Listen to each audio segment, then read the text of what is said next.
Hello, students. This is a summary of Chapter 3, which supports the video related to the application of Weka, the visualization part. So pay attention please to the type of visualization that they are most common in data mining. Some of those visualization we cannot implement in Weka, but we're gonna see some different type of applications after we finish from Weka that we can maybe investigate some of those visualization. However, I can give you some other resources if you are interested in looking at the data. Maybe I will show you some other tutorials that maybe you don't need to run the application, but I will show you how you can look at data in 3 dimensions or even 4 dimensions. Okay, so let us start. In this chapter 3, which is talking in general about the exploring the data, and here we distinguish between two aspects which is really generalized, the differences between statistic and data mining in general. So we just historical background about the first statistician and about the idea of exploratory data analysis that we focus here on. Really, it's not the main trend in the recent last 2-3 years to talk about data mining in relation to exploratory data analysis. This is more from the perspective of statisticians. So let us move on a little bit. So the visualization, you can be considering the summary of the statistic is a very good way to look at the data, to look at the mean, standard deviation, then maybe to look at the plots or the histogram of the data that can help you analyze the data. And there is a very common tool which is online analytical processing. It was very famous for the last 10 years because it used to come, the OLAP, it used to come with Windows as additional package that you can analyze your data using OLAP. Currently, actually big data mining companies use such Oracle. They have their own OLAP processing. But the idea is the same, and we're going to look at some concepts, some ideas, some terminologies that they use in the OLAP concept. So that's why I kept those slides, but really we're not going to use them in future. Okay, we looked at the IRIS dataset in the previous video, and we noticed that we have 3 types of the flowers, Setosa, Virginica, and versicolor. And we noticed that we have different types of attributes, 4 types of attributes, sepal width and length, the petal width and length. And this is how, based on the attributes and the data related to those flowers, we can distinguish the type of the flower. So this statistical background can provide you, for example, the location, the mean, the spread of the data, how much is it spreaded, is it wide, is it condensed, and this is the standard deviation that can also help you define this type of data. Actually, Weka, when we run our example with Weka, if you notice on the right side of the data, let me see if I still have Weka running. Yes, it is. So I can show you the same data set.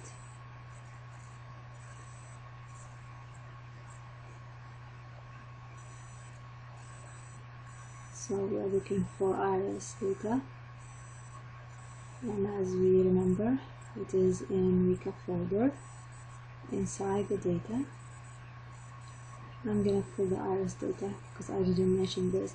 When you hover over each one of those attributes, you can see the statistical analysis, the minimum value, the maximum value, the mean, and the standard deviation. So each one of those, whenever you look at it, you will see it in different values. Of course, a class is not a value, so that's why here, as you can see, you don't get the statistical analysis information, but you get the number of samples, because this is a class of your data, the type of your data.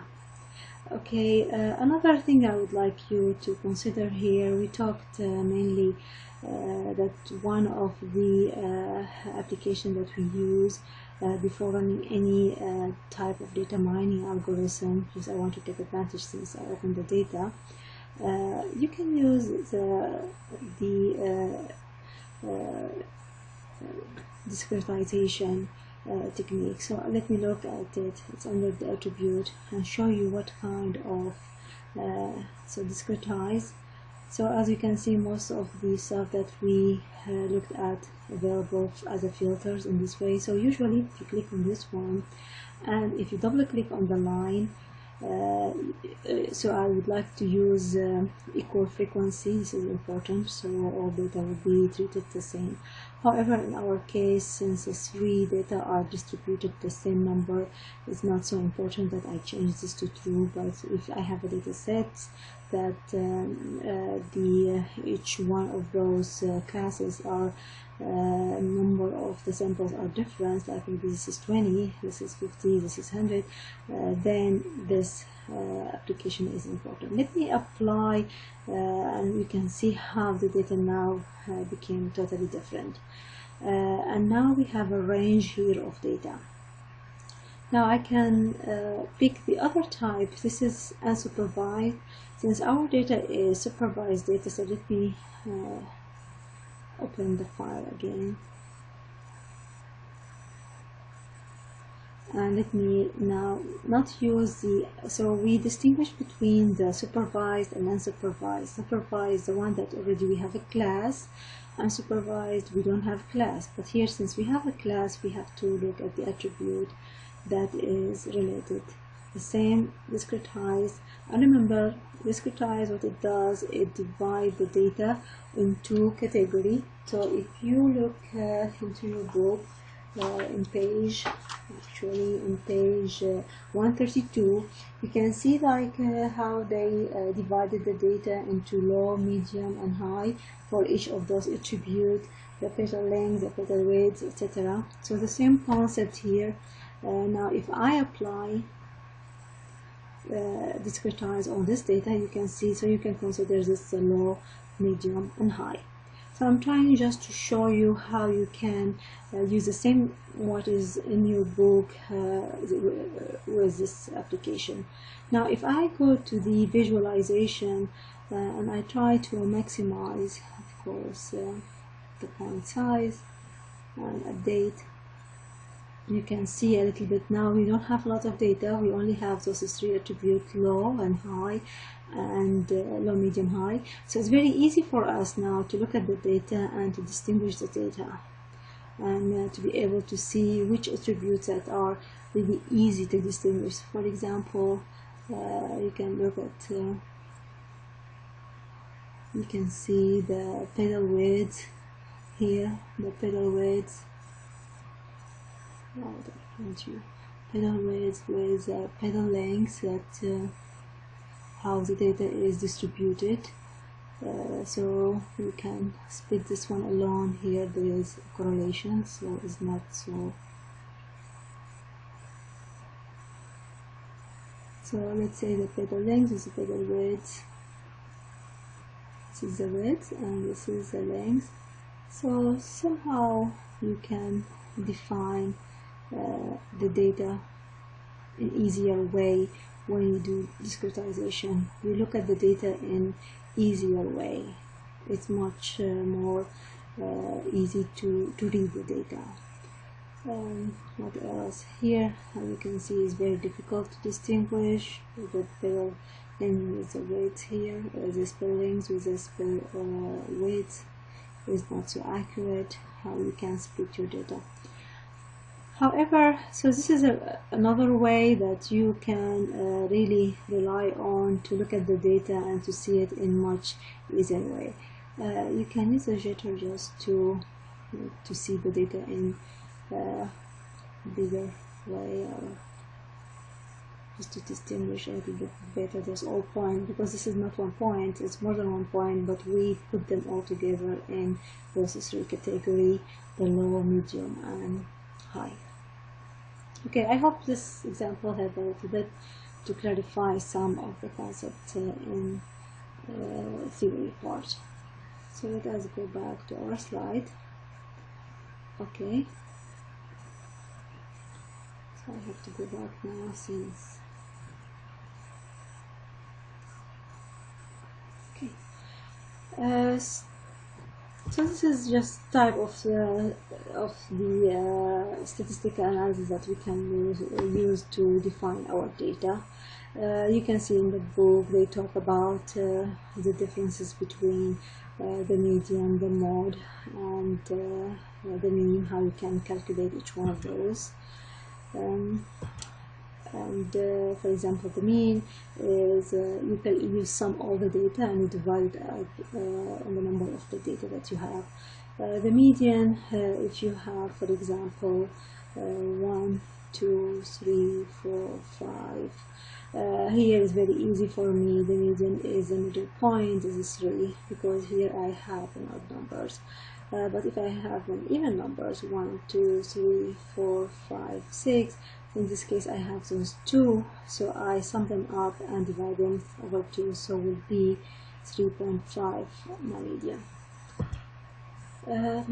The variance is a more accurate way to see the spread of the data. Also in the book they mention the range, which is the difference between the biggest point from the minimum point. Like if I have 1, 2, 3, 4, 5, so you are 5 minus 1, and you will say, okay, the range is 4. It's really not so much will give you data about the range or the spread of your data.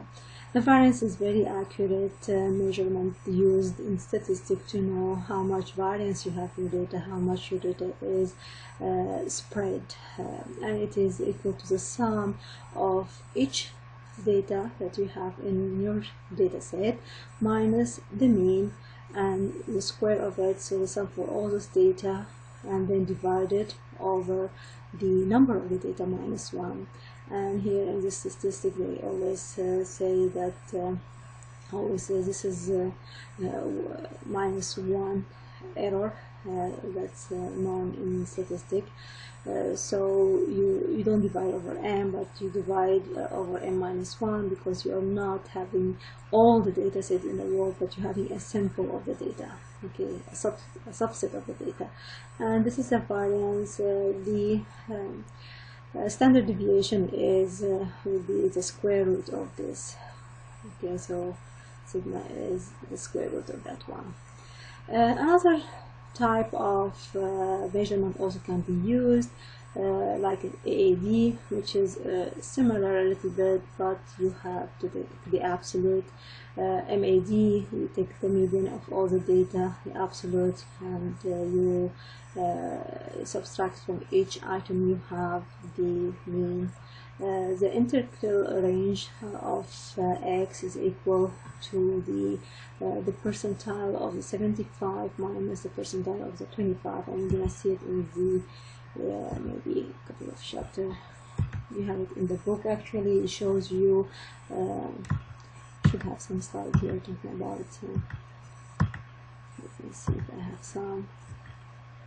Yes, here it is. So actually is the differences between those 2 points that are the most important.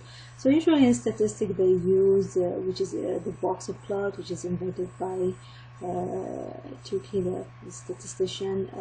Everything is in between 10% and the lowest 10% of percentile, and everything outside is considered like outlier data. So this is an outlier and those are outliers data. And the variance here plays role, how much is big, and if it is smaller there is no much variance. If it's bigger, that means you have a bigger variance and bigger spread of data. So let's go back a little bit. Okay, yes, we are here. So the why we use visualization? To be able to find the pattern in our data, if there's unusual, maybe outliers, maybe some kind of trend. So it's very helpful for us to look at your data, as we did today with the previous video from the edit in Weka. You look at the data and see the attributes, see the class, if there is a class. Then you start visualize your data, and after that you start running data mining algorithm. Otherwise, just running a data mining algorithm without understanding the data is meaningless. And there's many different kind of visualization tool. For example, this type of visualization Weka cannot provide it for us, but there are some other type of, like for example MATLAB. It has some additional function for visualization, can provide you with this type of visualization. So for here, the temperature and the longitude and the color, it gives you the range, the average, where each type, each area of the map is allocated in your plot.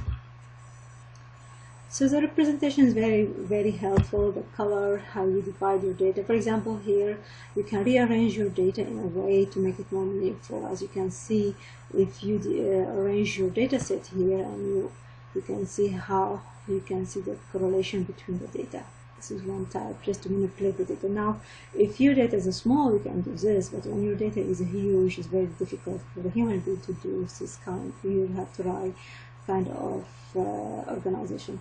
You have to rely on the data mining algorithm to use such kind of interrelationship between the attributes, or the data attribute, the value attributes in this case. And what kind of selection? So let us see. We saw the histogram somehow in our data also. So I will go to Weka one time again, since we have it running.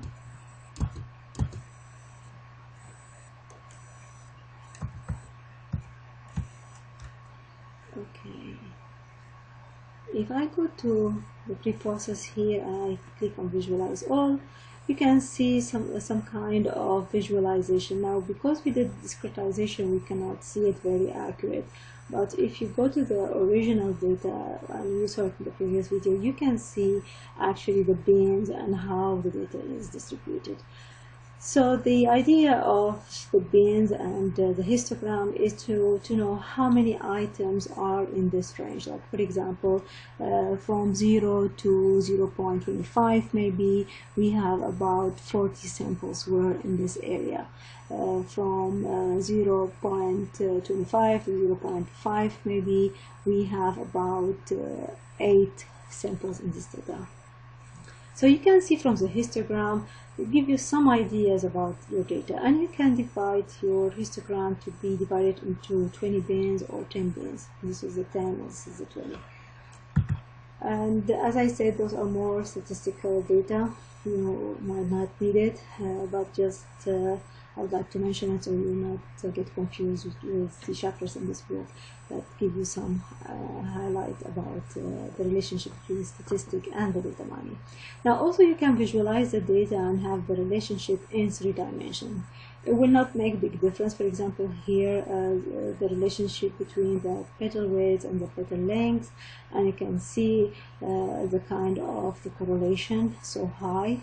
And if I am not counting and I plot it in 2 dimensions like this and this, so here you can look at it as one line. So it's really helpful when you have a huge data actually to use 3 dimension information. And here another way of looking at the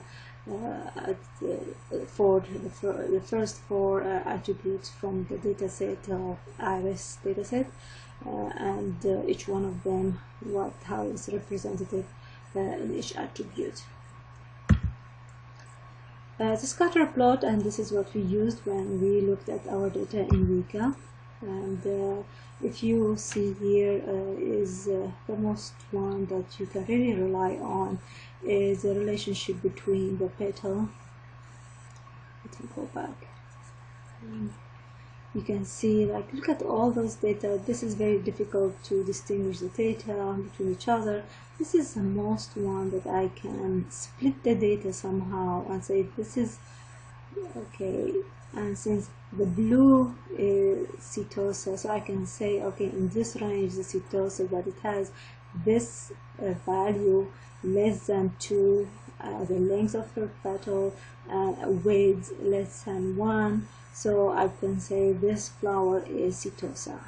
If the flower is bigger than 2, less than maybe 5 here, okay, and as a length, and from here I could say maybe 1.5, and let's get the data here, so maybe 0.5, between 0.5 and 1.5, if the petal length is in this range, and the petal width and the petal length is between, let's make it more accurate, between 3 and 5, then I have the flower from type versicolor, and if it's bigger I can say it's virginica, okay, for both dimension.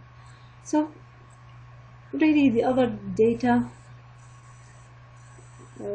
this is could be helpful, but based on this one I can see it is more helpful for me to distinguish the data. And we saw this contour plot also is important, and the measurement on the right, it tells you is less than average, in the average, higher than the average, and you can distinguish the hot area from the cool area in the plot. The matrix plot also is important, and just focus with me on this one. As you can see here, what they did, so we have here the data about setosa. The first 50 elements is setosa, the next 50 elements is the versicolor, and the last 50 samples are the virginica. And what we can see here in setosa, almost the blue is the most dominant, on the data. So the most dominant as a color, so we can say is less than the average, because if you start from here, so this is one significance about this flower. The second data, which is the versicolor, we can say that it is in this range, so it's almost in the average, where the virginica is going up actually more, it's almost this color, so it's up average. Also you can read it in your book, so but this is how you can read the data. Now you can have the correlation matrix, which is more important in this way. So if you do correlation matrix, and you remember correlation, each item with itself always give you 1, so you don't care about that one, but you care about the correlation between the item and the other type of the item. So here we don't see any correlation between setosa and virginica, we don't see. However, between versicolor and between setosa we don't see, but we see with virginica. Okay, so there is a correlation between, there is a similarity between those two flowers. Those two flowers are similar. So let's test it from the other side. Virginica, setosa, there is no correlation, but with versicolor there is a correlation. So what we can say here, that those two flowers are similar to each other when you look at them in the real life based on the attributes, where setosa is less similar than the others. Okay, and here I showed you just now the example, and as I said, it's in page 132. When you do discretize your data, that means you convert it from numerical, and we saw the attribute were all numerical data, to category. So we have them now into those 3 types of category. So we have nominal data. So the data would be much easier to be distinguished and much easier to be looked at as a visual look, and we saw how much easier it was 3 points to define the categories. And with the iris data, when you do, and this is related to OLAP, I'm just gonna go over it, skim it very quick.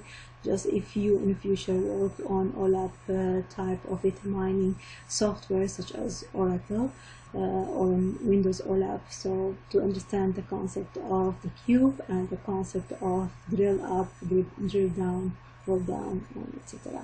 So as you can see, when they divided the data here, and from the right side, we can see the number that is distinguished as a medium. We have this number, and the high we have this number, and this is what shows you the biggest number, that the most significant. So if compared to the small numbers, you can ignore them. So what you say here, okay, the flower is setosa if the petal width is low and the petal length is low, and I ignore the other one because it's really the number of flowers that fit this category is really small in my data set. Here, if the petal width is medium and the petal length is medium, so I have a flower of type versicolor. The last one, I have a flower virginica if its petal width was high and if the petal length was also high.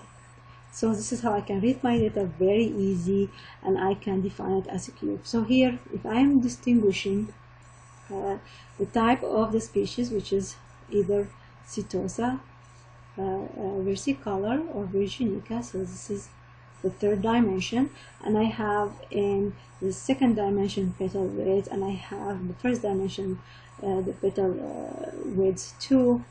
So I can say that, okay, in this case I can ignore, go from 3 dimension to 2 dimension into 1 dimension to be able to see the data better. And this is what we did before. And actually, when we run the classification previously on the video that I showed you the application, the previous video, also you can see something similar with the classification.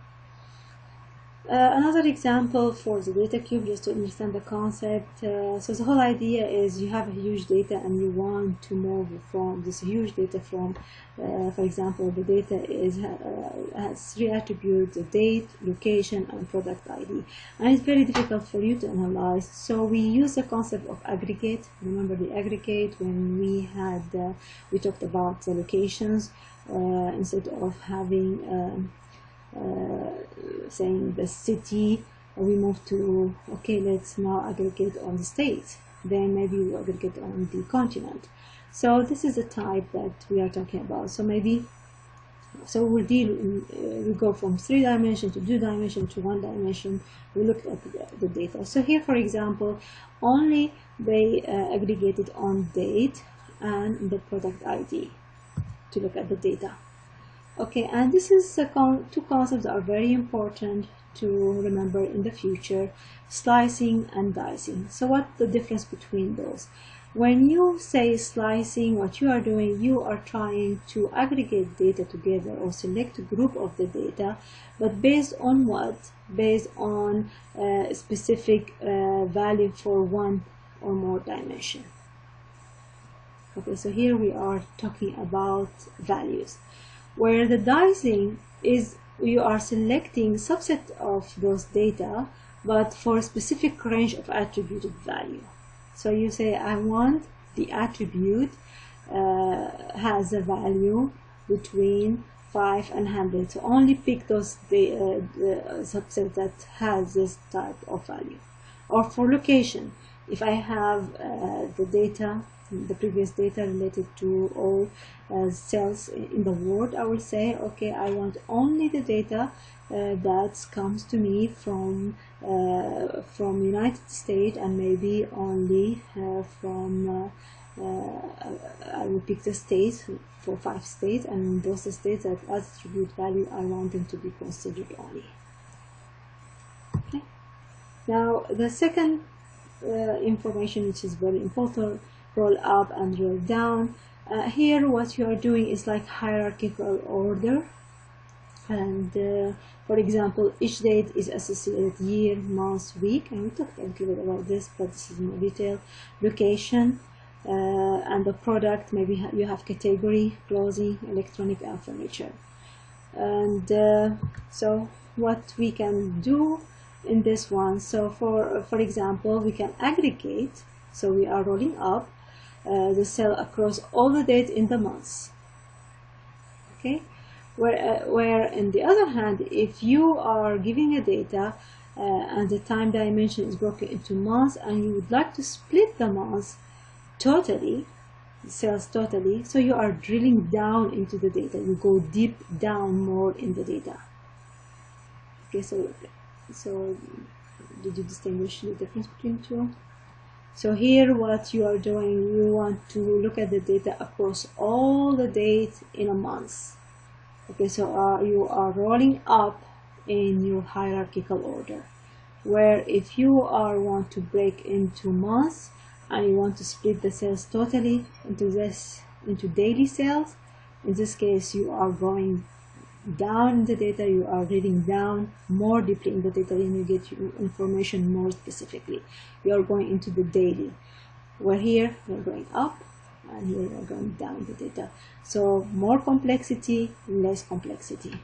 And so based on your application and based on the capability or of your application to handle less or more data. So that's it for now, and I think we close chapter 3. We're gonna open chapter 4, which is the classification, and the real application of data mining is starting with the classification. Until now, we were getting just the beginning of how to deal with data mining. So I hope you started to get some insight and more information, and send me an email if you have any question or you're confused by what Weka is doing with the data, or you cannot run Weka the way you want it to run. Good luck.